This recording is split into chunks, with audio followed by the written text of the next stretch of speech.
अस्सलाम वालेकुम। मैं मोहम्मद उलकरनैन और अपने यूट्यूब चैनल नो साइड के साथ आज का जो हमारा दूसरा हलका है वो है जिला कोटद्दू का एनए का दूसरा हलका। ये पिछली दफा एनए 183 था, 183 था। अब ज़ाहिर है इसका नंबर जो है वो तब्दील करके एनए 177 रख दिया गया है। ये वो हलका है जहां पर पाकिस्तान पीपल्स पार्टी का जहां पर हमेशा से दौर दौरा रहा है। वो इस सीट के ऊपर पाकिस्तान पीपल्स पार्टी हमेशा से बनती रही है। 2013 के इलेक्शन में यहाँ पर जनाब रब्बानी खर साहब जो है, हिना रब्बानी खर के वालिद जो है वो यहाँ से एमएनए मुंतखब हुए थे। 2018 के अंदर रब्बानी खर साहब जहाँ इलेक्शन नहीं लड़े थे, उनके बेटे जो है रजा रब्बानी खर साहब वो यहाँ से एमएनए के इलेक्शन लड़े थे और वो यहाँ से जीत गए थे।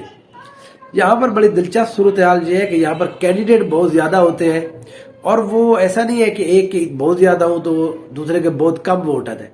लेकिन ये मुजफ्फरगढ़ के जितने भी हलके हैं वहां पर आपको हर हलके के अंदर 3-4 कैंडिडेट जरूर इस तरह के मिलते हैं जो किसी भी बंदे की हार और जीत का बहरहाल फैसला करते हैं।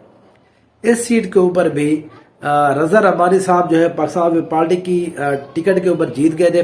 तकरीबन 55,000 वोट उन्होंने लिए थे। उनके मुकाबले में यहाँ पर जो आजाद हैसियत में थे वो थे जनाब फियाज छजड़ा साहब, छजड़ा फैमिली की तरफ से। फियाज छजड़ा जो है उन्होंने तकरीबन 40,000 वोट लिए थे। अब ये 40,000 जो वोट है ये उन्होंने आजाद हैसियत में लिए थे। ये फियाज हुसैन छजड़ा की अपनी पर्सनैलिटी का वोट है, अपने इंडिविजुअल उनका अपना वोट बैंक है। कोई भी पार्टी ने उसको सपोर्ट नहीं किया था, उन्हें किसी का टिकट भी नहीं लिया था। फिर तीसरे नंबर पर यहाँ पर रहे थे पाकिस्तान तहरीक इंसाफ के मलिक रफीक खर साहब। मलिक रफीक खर ने तकरीबन 37,000 के करीब वोट लिए थे। मलिक रफीक खर साहब की अब ज़ाहिर वो डेथ हो गई है। उनकी एक बेटी है नादिया खर साहबा, वो यहाँ पर इलेक्शन अब लड़ने का इरादा रखती है। तीसरे जहाँ पर पाकिस्तान ये जो टीएलपी के कैंडिडेट थे, तहरीक लब्बैक पाकिस्तान के कैंडिडेट थे अल्लाह बचाया साहब। अल्लाह बचाया जो है वो मुजफ्फरगढ़ और इस हल्के की बहुत फेवरेट पर्सनैलिटी है। वो बहुत सियासी तौर के ऊपर, मजहबी तौर के ऊपर उस बंदे को लोग बहुत अरसे से जानते हैं। वो बहुत पुरानी सियासी शख्सियत है। उन्होंने पिछली दफा यहाँ से तकरीबन 35,000 के करीब वोट लिया था।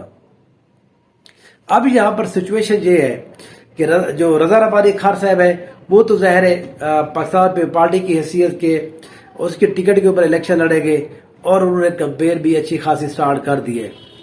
ये जो फियाज छजड़ा साहब थे जो आजाद हैसियत में पिछली दफा 40,000 के करीब वोट लेने में कामयाब हो गए थे, वो पाकिस्तान तहरीक इंसाफ के अंदर शामिल हो गए।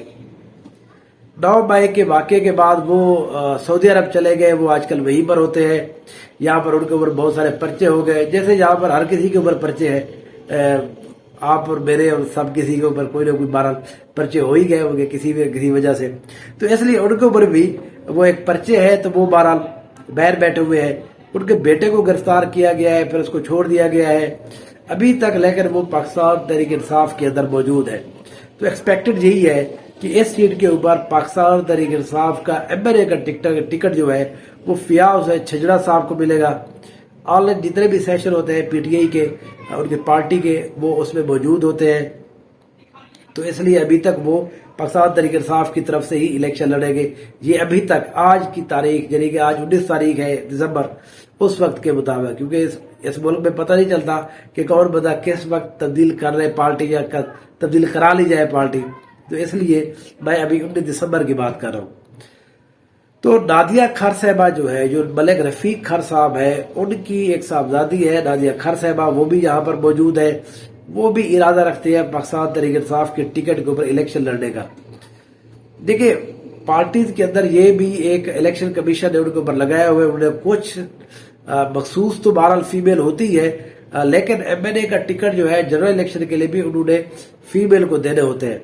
तो बाद दफा पिछली दफा बहुत सारे ऐसे हलके थे जहां पर पाकिस्तान तहरीक इंसाफ ने अपना मजबूत मेल कैंडिडेट के होते हुए फीमेल को टिकट दिया गया।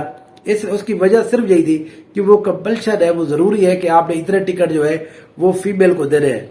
तो इसलिए इस सीट के ऊपर कोई बात नहीं कि नादिया खैर साहबा को टिकट मिल जाए, लेकिन अभी तक के मुताबिक मलिक जो है फियाज छजड़ा साहब وہ اس سیٹ کے اوپر ہے، اس ٹکٹ کے اوپر الیکشن لڑے گئے۔ رضا ربانی کھر جو ہے وہ کام کے حوالے سے بڑے مشہور ہے، لیکن مسئلہ یہ ہوا تھا وہ 3.5 سال حکومت میں نہیں رہے۔ جب وہ حکومت میں آئے تو اتنی زیادہ کام تھے، ظاہر آپ کے سارے کام رکے ہوتے ہیں، آپ کو صرف 1.5 سال ملے اور 1.5 سال کے اندر بھی جتنی اکنامک حالات تھے تو اس لیے کوئی زیادہ کام بھی نہیں ہو پائے۔ جو ہمارا ہلکے بلکے ہو پائے تھے وہ رضا ربانی صاحب نے ضرور کرائے ہیں۔ اپنے حلقے کے اندر کچھ روڈز بنوائے ہیں، کچھ ٹف ٹائلیں لگوائی ہے، ان کے افتتاح وہ روزانہ کر رہے ہوتے ہیں، پتہ نہیں وہ وہی والے ہیں یا نئے والے ہیں۔ ہمارا سوشل میڈیا کے اوپر رضا ربانی کھر صاحب جو ہے وہ بڑے چھائے ہوئے ہیں۔ اس کی وجہ سے یہ ہے کیونکہ ان کے جو مخالف ہے ملک فیاض چھجڑا صاحب، وہ یہاں پر موجود رہی ہے۔ وہ جب آئیں گے، کمپین سٹارٹ ہوگی تو اس کے بعد دیکھیں گے کہ یہاں پر رضا ربانی کھر جو ہے ان کی کیا سچویشن بنتی ہے۔ اگر یہاں پر فیاض حسین چھجڑا صاحب کو آزادی کے ساتھ الیکشن لڑنے دیا گیا، کمپین کرنے دی گئی، یا اگر وہ باہر بھی بیٹھ جاتے ہیں، یہاں پر پاکستان تحریک انصاف کی طرف سے کوئی بھی کینڈیڈیٹ آتا ہے اور فیاض چھجڑا صاحب اس کی سپورٹ کرتے ہیں، تو رضا ربانی صاحب کی جو یہ سیٹ ہے، یہ جو کھر فیملی کی پیپلز پارٹی کی یہ جو بہت عرصے سے ایک سیٹ آ رہی ہے، اس کے اوپر یہ ہو سکتا ہے اس دفعہ کھر فیملی کو بڑی مشکلات کا سامنا ہو۔ اس کے لیے ضروری یہی ہے کہ ملک فیاض چھجڑا پی ٹی آئی کے ٹکٹ کے اوپر الیکشن لڑے، وہ یہاں پر موجود ہوں گے، تب جا کر اس کا امپیکٹ پڑے گا۔ نہیں تو رضا ربانی کھر ظاہر پاکستان پیپلز پارٹی کی پنجاب کے اندر چند ایک ایسی جگہ ہے جہاں پر وہ بلاول صاحب جو ہے وہ پسند کرتے ہیں آنا بھی اور جلسہ کرنا بھی، مظفر گڑھ، ملتان، رحیم جان خان، یا وہ چریوٹ چلے جاتے ہیں۔ تو یہ 3 4 5 ایسے حلقے ہیں جہاں پر وہ اپنی الیکشن کی کمپین بھی کرتے ہیں، کیونکہ یہاں پر ان کو لگتا ہے یہ کہ مضبوط گڑھ بھی ہے۔ پچھلی دفعہ مظفر گڑھ سے، کیونکہ یہ مظفر گڑھ کا پورا ایریا تھا، وہ ڈسٹرکٹ مظفر گڑھ آتا تھا، اب یہ کوٹدو میں شامل ہو گیا ہے، تو ہم اس کو مظفر گڑھ پچھلی اس کے مطابق میں کہہ رہا ہوں۔ تو اب یہ کوٹدو جو ہے یہاں پر بھی پاکستان پارٹی جو ہے اس سیٹ کے اوپر اچھی پوزیشن میں ہے۔ رضا ربانی اچھے کینڈیڈیٹ ہے، ینگ ہے، وہ بھی بڑا کام شام کر رہے ہیں، یہاں پر لوگوں سے ملتے ہیں، لوگوں کے ساتھ آنا جانا ان کا، تو اس لیے اس سیٹ کے اوپر جو ہے ابھی تک کے مطابق رضا ربانی کھر کو برتری حاصل ہے۔ فیاض چھجڑا آتے ہیں نہیں آتے، پی ٹی آئی ٹکٹ کس کو دیتی ہے، نادیہ رفیق کھر صاحب آ جاتی ہے، ان کو بھی ٹکٹ نہیں ملتا، کوئی ایڈوکیٹ آ جاتا ہے، اس کی پرسنالٹی کس سٹائل کی ہے، اس کو کس طرح سے الیکشن کمپین کرنے دی جا رہی ہے، یہ ساری چیزیں بعد میں ہم انشاءاللہ اینالائز کریں گے جب ٹکٹس دیے جائیں گے۔